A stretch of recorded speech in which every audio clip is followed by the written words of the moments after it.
Kabinet bakal dirombak, isu ini dipetik dari Malaysia Now. Perdana Menteri Ismail Sabri Yaakob bakal mengumumkan rombakan kabinet pertamanya sejak memegang jawatan utama itu pada Ogos lalu, yang mungkin menjadi ujian sejauh mana beliau berjaya dalam memimpin gabungan kerajaan itu ketika perbelahan antara Bersatu dan kumpulan UMNO diketuai Najib Razak terus memuncak. Malaysia Now difahamkan rombakan kabinet itu mungkin berlaku seawal bulan depan, walaupun satu sumber dalaman UMNO berkata rombakan barisan anggota kabinet tersebut tidak akan dilaksanakan secara besar-besaran. Bagaimanapun tumpuan akan diberikan kepada Bersatu, menteri dan timbalan menteri dari Perikatan Nasional PN. Sebarang perubahan dari sudut keseimbangan parti-parti dalam kabinet ketika ini perlu memastikan gabungan kerajaan itu tetap utuh walaupun perbelahan dan serangan terus berlaku, terutama antara UMNO dan Bersatu. Dari sudut itu, sumber rapat dengan pentadbiran Ismail memaklumkan kepada Malaysia Now usahanya untuk mengimbangi antara kedua-dua gabungan itu bagi mengekalkan kesatuan kabinetnya lebih sukar daripada apa yang pernah dialami Dr. Mahathir. Dalam kes Mahathir, wujud perbelahan yang berterusan antara Bersatu dan PKR. Namun semua itu didiamkan walaupun kesatuan yang ditunjukkan itu terbukti tidak kekal lama. Bagi Ismail pula, beliau perlu berdepan dengan pimpinan partinya yang berterusan menyerang menteri-menteri yang ada dalam kabinet beliau. Kemenangan UMNO di Melaka baru-baru ini menyebabkan tekanan semakin hebat terhadap Ismail untuk mengenepikan sekaligus meletakkan menteri-menteri dari PN ke jawatan yang lebih rendah, kata sumber itu.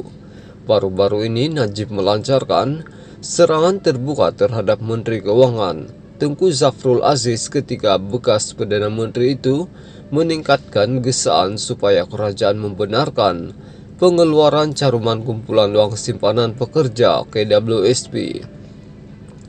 Usahlah dengar nasihat Menteri Keuangan ketinggalan zaman PN, kata Najib.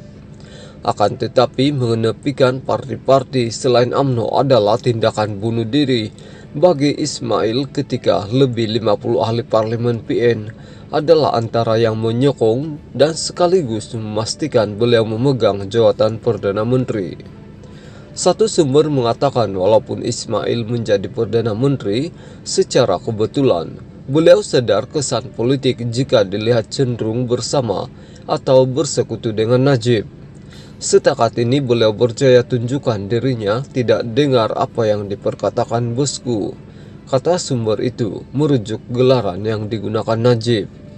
Beliau juga hanya memberikan peranan kecil kepada Najib sebagai penasihat ekonomi, sementara Muhyiddin yang merupakan musuh utama Najib diberikan kuasa besar dengan jawatan penting menangani pelan pemulihan pasca pandemik.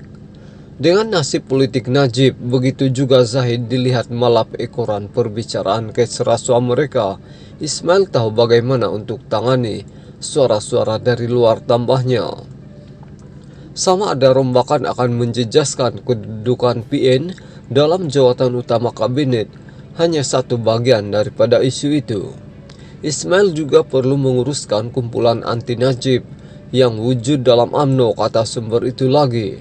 Mereka termasuklah Hishamuddin Husin, Khairi Jamaluddin, Syahidan Qasim, Anwar Musa, belum lagi pemimpin-pemimpin parti komponen BN yang sudah menunjukkan mereka tidak mahu dipimpin Najib dan Zahid. Kebanyakan anggota kabinet UMNO, MCA, dan MIC menolak cadangan Najib dan Zahid untuk keluar daripada kerajaan yang dipimpin Muhyiddin ketika kemuncak kempen dua pemimpin UMNO itu bagi menumbangkan kerajaan PN Julai lalu.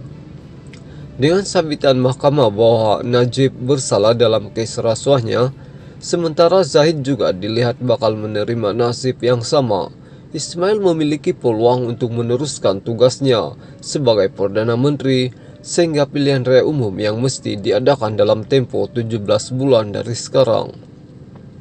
Sehingga saat itu sama ada beliau akan menjadi Perdana Menteri paling singkat dalam sejarah masih belum dapat dipastikan.